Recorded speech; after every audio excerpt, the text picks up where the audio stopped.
streams that filter through this land of ours and fill a sportsman's dreams. Enjoy what nature holds for us, her bounty never ends. Getting back to basics with the practical sportsman. It's always an adventure, no matter where we go. From a favorite hunting spot to the hottest fishing hole. Outdoor life we all can share with family and friends. We'll do it all together with a practical sportsman. We'll do it all together with a practical sportsman. Hello, sportsmen. Opening day of firearm deer season is around the corner. You know where we're going this year? State land. That's right, we're setting up a tent camp. Not going to tell you exactly where. But right now, of course, we're getting things ready. John Ford and Matt Radzalowski, they're the gadget boys on this staff. They are going to go through some deer hunting, well, gadgets. I call them tools for the deer hunter. We have outdoor news, questions and answers, a lot more. You stay tuned. I'm Fred Trost. We're going to talk about how you can become a more practical sportsman. You know, some people hunted the same way for years, but myself, I like to try some new products, new techniques, some things that just come on the market. Some of them are useful and some are just entertaining. Now this is a cart that turns into a tree stand. This is a tree stand that turns into a cart, and this is just a plain old cart, but it can be really useful. Let me show you how. Actually, Matt, this is no ordinary cart, it's a deer dolly. Yeah, matter of fact, we used this, the first time we used this was back in 1993 on a trip up the Rawhide Lake. It's tubular aluminum frame, so it's very durable. It has bicycle-type wheels, and it disconnects rather quickly. Yeah, it does. It could fit in the back of your trunk, for example, and the clearance is really good. I mean, you can see here with the big tires, it can just, zip right over the tall grass and so forth. And that runs about $169. Okay, now what's this? This is called the Sportsman Stand. It's really kind of slick. Wait here, you'll see a little as we get into the video here a little bit, but it's one of my favorite new products of this year. It looks like an ordinary tree stand. It's an ordinary tree stand, but give it a second here. Watch what this thing does. You got a couple boys, so you're probably used to these toys that, change from a car into a robot. A transformer. Exactly. Well, Watch what this stand does. Once again, the cotter pins take that apart, and it's going to actually transfer. Now that's the wheel you have in your hand. Yeah, that's the seat that is now going to become the wheel. Slide in a pin, which is going to be the axle for the wheel, and it's actually going to make a pretty nice, approximately 7-foot-long game cart. Okay. So after you shoot your deer, you can take down your tree stand, put it together with a few cotter pins. Sure. And you've got a deer cart. Exactly. But kind of jumping the gun, if you don't shoot your deer, it's a great way maybe of hauling the bait into the woods for you. So. Okay. Well, now this is, wait. Let me guess. Another cotter pin. Another cotter pin. But it's great. Pull out a few cotter pins. You could actually get this one probably in the backseat of a mid-sized car. Of course, if you lose your cotter... Oh, I see. That one's attached. Yeah, those are attached by little old steel leader type deals. Okay. So the best way, then, is to pull this cart. Yeah, you really can't push it because it will buckle because of the hinge layout and everything, but for $189, it's really hard to beat. Yeah, and the wheel there gives lots of clearance because, of course, when you have the handle up real high, you can go over all sorts of stuff. Well, that's great. Now, this is a very heavy-duty cart here. What's this called? Yeah, this is called the Quick Stand, which is a two-wheel cart that converts into a ladder stand.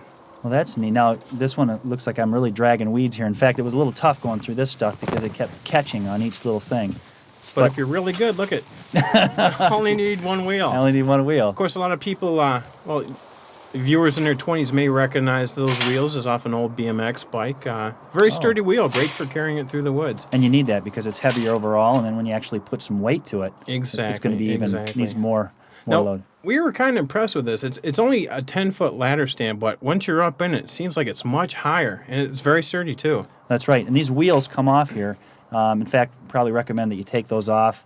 It looks kind of strange to have a tree stand up in the tree with wheels on it. And plus, it just, I don't know, doesn't feel right. Doesn't feel right, so you got to take them off. And it's really pretty light, and I was surprised at that. Goes up real easy. It's 10 feet, but, when you're standing in it, you're actually, if you're 6 foot tall, of course, you're hunting from 16 feet. So that's kind of neat. And they have little spikes that go actually right into the tree. Yeah, little teeth that dig into the bark, and that helps stabilize the stand while you go ahead and ratchet on the strap. Yeah, and this is real easy to do. You just simply ratchet it back and forth, and it tightens it right down snug against the tree. So that works out pretty good. Yeah, for $199, a little bit more expensive than the other stand we saw, but It is a ladder stand, so it sets up a little quicker. That's right. And it's got the added bonus, of course, that you can also take your deer out of the woods with it. Well, we showed you a few products that were great for archers, but with gun season coming up, everyone's kind of angling that way. So here's a couple products that you could use to help insulate you from the ground. You got to do a lot. Of course, you can't hunt from a tree with a gun. So this is a product that's actually been around for a few years. This is called a spin seat, and this just attaches onto a 5-gallon pail. It's pretty quiet too, so you're able to kind of move your tush around to look to check out different parts of the woods. Plus it goes on the bucket, which is handy because you can carry all kinds of gear with you out in the woods. Something else you may want to try, this is called the backside. Now this is simply just a foam cushion that's 2 pieces held together by a piece of duct tape, camo duct tape, and you just set that against a tree, and that will help insulate your back and your bottom from the elements on the ground. Now here's a product that actually Brant Detmers gave us to try out.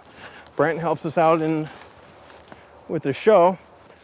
This is actually called the best seat in the woods. It's really kind of slick. Wear it like a backpack, and it's fairly lightweight. And just unclip it there. Has a couple legs that swing out. So it's basically a lounge chair. You could put it against the back of a tree. You got a nice headrest, keep your head insulated. And it's fairly thick padding too, so that's going to help keep your legs, your bottom, and your back insulated out in the weather. If you've watched the show the last few years, you've noticed that Fred and I sometimes like to use deer decoys. Now, they don't always bring in bucks, but it's usually entertaining because they'll bring in other deer. Now, over the last few years, we've used hard body decoys, plastic decoys from Flambeau, and we've even gone to a lighter weight feather flex decoy that is a little bit easier to transport in and out of the field. But we have some other decoys, some other gadgets here for you to look at. These are 2-dimensional deer decoys here. This is a inflatable one, believe it or not, and there's a little nozzle on the back here. If you can take a look at this, there's a little nozzle that you actually blow up just like you would a regular air mattress, and it takes 5 or 10 minutes to blow it up, but you get a very lightweight, very portable deer decoy. And they don't recommend that you use it for gun season though, because I don't know if they think it's a little too lifelike or what, but you want to stake it down too because it's pretty lightweight. Now this one is made out of a cloth, very heavy cloth, almost a burlap type material, and it is put together with shot corded poles. If you take a look at this, you'll see that that's just a shot cord. You take that, it comes all rolled up, and you unroll it, put the shot cords in the ground, and then there's a little grommet here that these snap into like that, and you do get something of a realistic looking deer decoy. And does a deer care if it's only 2-dimensional and not 3-dimensional? Well, I don't know. You be the judge. Well, a lot of hunters are going to be hunting out of a blind opening day. We'll be hunting state land, which means we need a portable blind. Now, we showed you some blinds in the past, some portable blinds. One of the fastest to set up is a Lucky's tent. That whips together real quick, just basically springing open. Now, here's a new blind we just got the other day. This is called an Archer Real Bark blind. It's one of the quickest blinds to set up. Basically, it just pops open. It's coiled steel. And just kick that open. There we go. And it comes with a door on one side. The other 3 panels have these little windows, and it'd be a little difficult to shoot a gun. I got the roof for you here. Put that sucker on. Well, that just fastens to the top. Yeah, right? that's Velcroed on, and depending on what the weather's going to do, we may need that. Pretty come cool opening gadgets. day. Yep. I got one other thing for you. You get to hunt with this opening day, okay? Well, we'll give it a shot, Good luck. see what happens. Hey, John.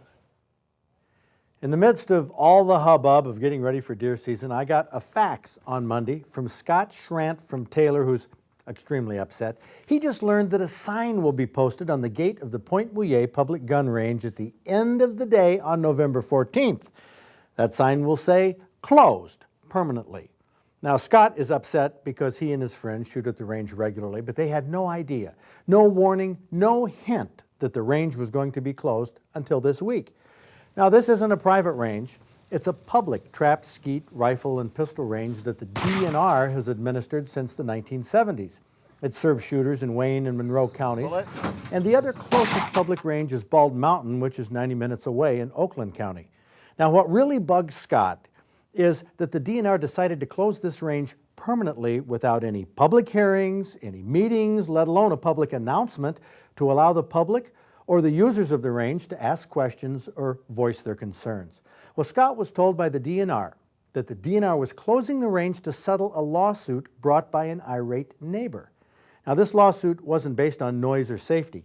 It was based on an environmental contamination from lead shot and bullets. Now, the problem I see, which should be a concern to every shooter in the state, is that the two organizations who apparently settled this lawsuit, that's the DNR and MUCC, these two organizations often promote the environmental contamination argument in other lawsuits they're involved in.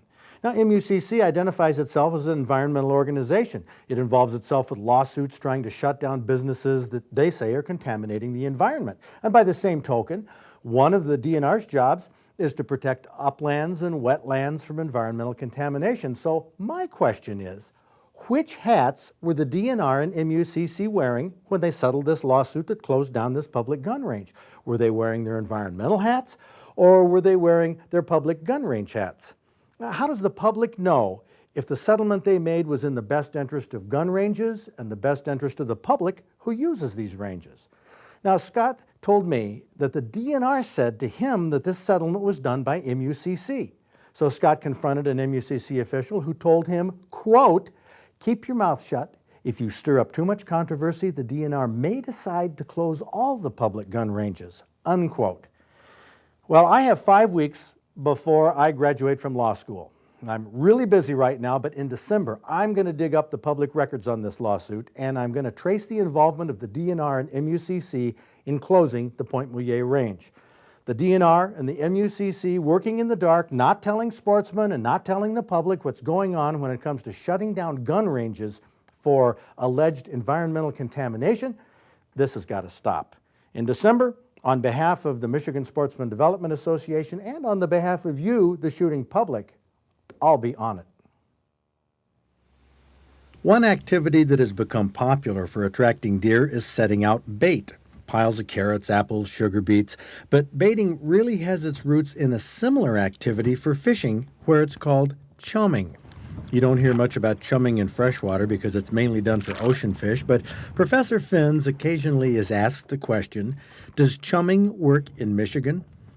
It works great in Michigan or any place else, especially in a situation where you're limited in where you can fish, like from a bank or ice fishing when you're not in a boat where you can run around and find the fish. It attracts fish and it can hold fish and concentrate fish in an area. Canned corn works extremely well on trout and carp. Thread up one piece of corn on about a number size 10 hook, and then a wiggler, and then another piece of corn for brown and planted rainbow trout in lakes works extremely well. And 4 or 5 pieces of corn and a half a night crawler or one worm works extremely good on carp. And you can broadcast these, throw them out in the area, and bring the fish in and go fishing a few minutes later with the same type of bait or something that looks similar. Rice also works good on bluegills, especially in the wintertime on ice fishing. It resembles little lice and maggots in the water. It also looks like a small waxworm or corn borer. If you flavor these with fish oil or anise, the bluegills really love them. Most hunting dogs locate game with their noses by smelling the game or smelling where the game has recently been. Dog trainer Mark Raymond is often asked about the best conditions for dogs to scent game.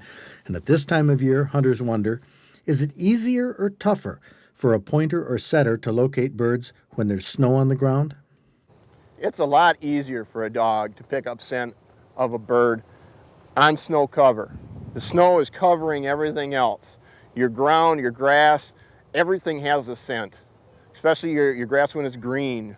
You get out in the field and you've got a green field. All that chlorophyll covers up bird scent. But if you've got the ground covered with snow, like we have here, this is covering all of that scent. So as a dog comes along and he smells a bird that's tucked in a little bit of grass somewhere, that it stands out like a sore thumb.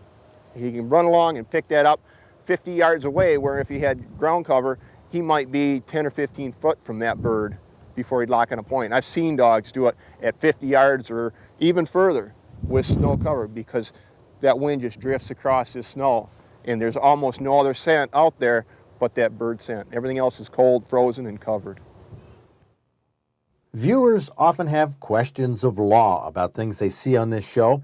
We ran a home video a while back that featured white deer, which prompted James Caldwell from Buchanan, Michigan, to ask attorney Sal Ghani about the rule listed on page 21 of the Michigan Hunting and Trapping Guide that states, all white or albino deer may not be taken at any time. James asked, the deer on your video technically were not all white, and as stated, they were not albino. If a white deer has some pigmentation, a brown face or ears or a brown tail, such as the deer you showed, would they be legal deer to harvest? Well, in a case like this, if it's not all white, then I think you could harvest it. You've got to look at the definition of law. The law indicates you cannot take an albino deer or an all white deer. Now, albino deer is easily identifiable. It's got no pigmentation. The flesh on the nose, the eyes might be pink. An all-white deer is an all-white deer. In a case if the deer had maybe a brown tail or a brown ear or a black ear, it wouldn't be all white. Looking at the law, you got to decide, what would a jury or a judge decide? If a person took a deer and there was maybe an ear that was brown, what would a reasonable person conclude? Is that an all-white deer? I think it's got to have a patch on it, something you identify as not being white. If that's the case, then you can take it. If you don't see anything identifiable, no patch of brown hair, black hair, if it's all white, don't take the deer. The title of this venison recipe will get your attention. It's called Worms in the Grass by Deborah Greenhoe from Greenville. Now, you'll see the connection when this recipe is finished. You start with 2 or 3 venison steaks, trim off all the fat, and slice them into strips, sort of like little worms. Brown these strips in a little margarine and then add a half cup of red wine vinegar with tarragon, a couple of bouillon cubes, dash of salt and pepper, 2 cans of chopped tomatoes, and a 1/4 cup of finely chopped green olives. Now simmer this mixture for about 20 minutes, enough time for you to cook a package of thin spinach spaghetti. It's the green spaghetti, sort of looks like grass. Mix the cooked spaghetti with the meat mixture and simmer it until it gets thick and tacky. Now it looks like venison strips with green spaghetti, but Deborah's kids call it worms in the grass. Change the name in your household if you want, but try it. It's great. Deb's recipe is in the October-November Outdoor Digest magazine. Opening morning of bow season. Dad's out in the other end of the field hunting.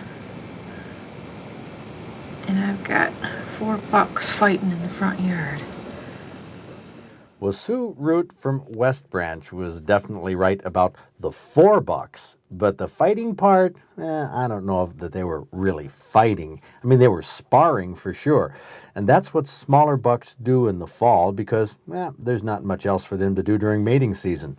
The does take up company with the big breeding bucks, the ones about 4 or 5 years old usually, and these big boys fight over the right to breed certain does. The little bucks like these, their time is coming.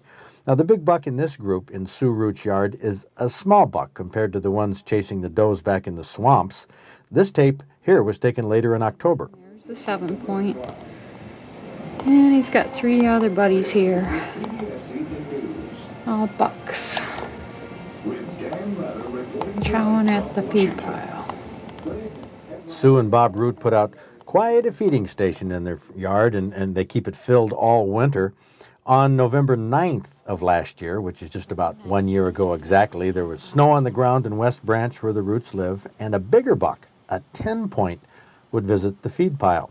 Now, he was probably checking for does because bait traditionally attracts does and fawns far more than it attracts bucks in November. After hunting season, when the snow falls and the bucks lose their racks, all the deer are far more interested in feed piles. Bob Root can stand out in his yard and the deer come in anyway. Now, their top count was 100 deer in the yard at one time. But that's in the winter when the mating season is over. Right now, it's a different story. The bucks and does are a little more elusive in November. What are we going to talk about in next week's show? The deer, of course! You get outdoors this weekend. It's a great place to be. We'll see you next week. This guy here, he comes back on Practical Sportsman, Michigan Outdoors, whatever the show is, about every 25 to 30 years. Right. Well, in fact, it is 30 years since Reuben Lesser was on Morton F's Michigan Outdoors Big buck night, 1967, with that rack right there. Hold that baby up for the, tell us, well, how many points? They counted 22 that time because there's a lot of little ones there on the thing and a spread of 22 1/4 inches. Wow, and you got that down in Chelsea. Yeah, in Washtenaw County. Washtenaw County on a farm. I went with Reuben the following year with the camera. Mort sent me out to follow this guy around, and on about the 4th or 5th day, he got another 10-point. But it wasn't anything like that. So now you come 30 years later, Right. and here you are on Practical Sportsman with a rack that is 12 almost point. as big. No, 12 point with a 19-inch spread, but it's got a mass on it that's a lot different than Wow, most of them. Yeah, turn that there. Take a look at that. That's something else. Well, you feed these deer right on your own farm? Is that the deal? Neither one of them have gotten on my own farm, but they weren't too far from it. But no, yeah, I feed a lot of deer on my farm Well, you see, all he- year long.